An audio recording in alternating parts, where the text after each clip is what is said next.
स्वयंपाक तर होऊन जातो. त्याच्यानंतर सगळ्यात महत्त्वाचं असतं ती म्हणजे क्लिनिंग. हा तवा 2-3 दिवस फक्त घासला नाही तर इतका खराब होतो आणि स्वयंपाक करताना असे भांडे बघितले तर एकदम मूड जातो आणि स्वच्छ भांडे असले तर बघा एकदम मूडमध्ये स्वयंपाक होत असतो. म्हटलं चला आज कंटाळा आला तरी तव्याला क्लीन करूयात. थोडंसं त्याच्यावरती विम जेल टाकलं, थोडं पाणी टाकलं आणि इथे हा पॉलिश पेपर आहे. 10-15 रुपयामध्ये भरपूर मोठा असा पॉलिश पेपर हार्डवेअरच्या शॉपमध्ये मिळतो. तरी ते पॉलिश पेपरचा छोटासा तुकडा घेतलेला आहे आणि त्याला पकडता येत नव्हतं म्हणून त्याच्यावरती एक स्क्रबर ठेवून घेतला आणि सगळीकडे हा तवा क्लीन करून घेतला.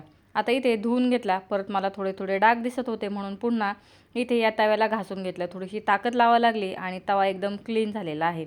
जर तुमचे नॉनस्टिकचे तवे असतील तर या पद्धतीने घासू नका. हा चपात्यांचा लोखंडी तवा आहे त्याच्यामुळे जोर लावून मी याला पॉलिश पेपरने क्लीन करून घेतलेला आहे. तर साईडला डाग होते पुन्हा त्याला क्लीन करून घेतलं. या क्लीन तव्यावरती चपाती अतिशय मऊसूत होते.